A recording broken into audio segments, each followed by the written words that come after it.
Hello दोस्तों, कैसे हैं आप लोग? उम्मीद है बहुत अच्छे होंगे। तो चलिए दोस्तों, हम आपको एक नया स्टोरी सुनाते हैं जिसका नाम है ना तलाक दूंगी ना साथ रहूंगी। एक औरत की जिद और एक इंसाफ की कहानी। लखनऊ की हाई कोर्ट के बाहर उस दिन हल्की सर्दी थी। धूप मध्यम थी लेकिन माहौल गर्म। कोर्ट नंबर 8 के बाहर मीडिया के कैमरे, वकीलों की फुसफुसाहट और कुछ चौंकने वाली निगाहें बस एक ही महिला पर टिक गई थीं, जिसका नाम शालिनी मिश्रा था। उसने साड़ी का पल्लू कसकर कंधे पर चढ़ाया और अपने वकील से बोली, आप बस मेरी बात साफ साफ रखेंगे जज साहब के सामने। मैं तलाक नहीं दूंगी, लेकिन अब उनके साथ भी नहीं रहूंगी। वकील ने हैरानी से उसकी ओर देखा। मैडम, ये तो बीच का रास्ता ही नहीं है। या तो साथ रहिए या तलाक दीजिए। कानून में बीच का रास्ता नहीं होता। शालिनी की आंखों में वही ठहराव था जो किसी तूफान से बच निकली औरत की आंखों में होता है। उसकी आवाज में न झिझक थी न झुकाव। दोस्तों, शालिनी और रोहित की शादी को 11 साल हो चुके थे। पहली बार दोनों की मुलाकात लखनऊ यूनिवर्सिटी में हुई थी। शालिनी हिंदी साहित्य की टॉपर थी और रोहित लॉ कर रहा था। उन दिनों का प्यार फिल्मी स्टाइल में हुआ था। लाइब्रेरी में किताबों के बीच, चाय की दुकानों पर बहस करते करते। शादी परिवारों की सहमति से हुई थी। सब कुछ ठीक चला शुरू में। फिर जैसे हर आम परिवार में होता है, घर आया तो ऑफिस का तनाव, सास बहू की खींचातानी, बच्चे की जिम्मेदारी। फिर क्या उन दोनों का प्यार का रंग फीका होने लगा। लेकिन सिर्फ रंग फीका नहीं हुआ था, धीरे धीरे रोहित का बर्ताव बदलने लगा। दोस्तों, एक औरत के टूटने की शुरुआत हो गई। शालिनी को सबसे ज्यादा तकलीफ तब होती जब रोहित उसकी बात को मजाक में उड़ा देता। तुम और तुम्हारा बच्चा, घर चलाओ पहले ठीक से, वो कहता। बात बात पर चिल्लाना, अपमान करना और फिर उसे अकेला छोड़ देना। ये रोज का सिलसिला बन गया। शारीरिक हिंसा नहीं थी, पर मानसिक हिंसा रोज होती थी। शालिनी ने शिकायत की, समझाया, चुप रही, सुलह की कोशिश की, यहाँ तक कि काउंसलिंग के लिए भी गई। लेकिन रोहित ने कभी गंभीरता से नहीं लिया। उसे लगा औरत है, कह देंगे फिर मान जाएगी। फिर एक दिन जब बहस हुई तो रोहित ने बेटे के सामने शालिनी को नाकारा औरत कहा। बहुत गंदी गंदी गालियां भी दी। जहां तक कि उसने उसे बहुत मारा। उस दिन शालिनी एकदम दिल से टूट चुकी थी।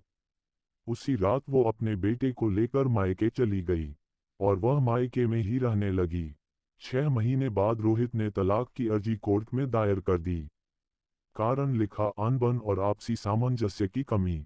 शालिनी को नोटिस मिला। सब ने कहा, अब तो मामला बहुत बिगड़ गया है, कोर्ट तक बात पहुंच गया है, अब तलाक दे दो। लेकिन शालिनी ने फैसला कर लिया था, ना तलाक दूंगी ना साथ रहूंगी। वो बोली, अगर मैंने कुछ गलत किया हो तो मैं तलाक दूंगी, लेकिन अगर मैंने सिर्फ अपनी इज्जत की मांग की तो ये सजा क्यों? मैं उन्हें ये आसान रास्ता नहीं दूंगी। वकील ने समझाया, मैडम, ये केस लंबा चलेगा। समाज क्या कहेगा?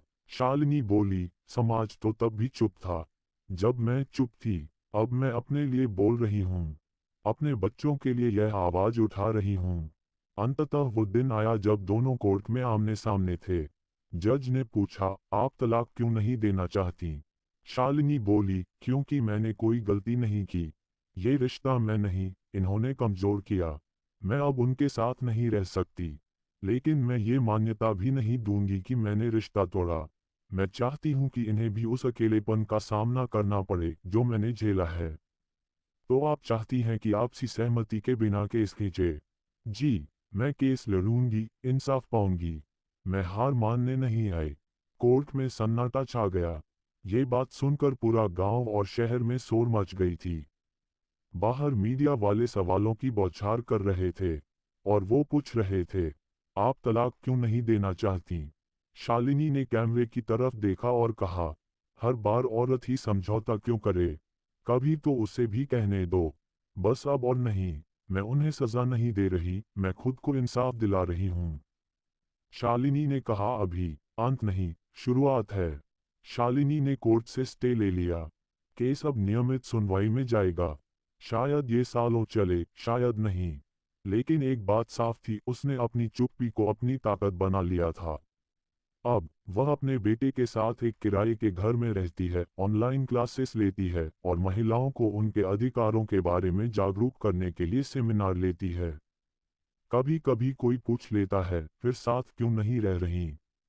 तो वो मुस्कुरा कर कहती है, क्योंकि खुद से किया गया समझौता सबसे बड़ा धोखा होता है। दोस्तों, हमें इस कहानी से यही सीख मिला कि तलाक से ज़्यादा बड़ी बात है एक औरत का आत्मसम्मान। कभी कभी लड़ाई हारने के लिए नहीं, खुद को साबित करने के लिए लड़ी जाती है। दोस्तों, हमारी वीडियो आपको कैसी लगी कमेंट में ज़रूर बताएं। और औरत के प्रति आपके मन में क्या विचार है, कमेंट में ज़रूर बताएं।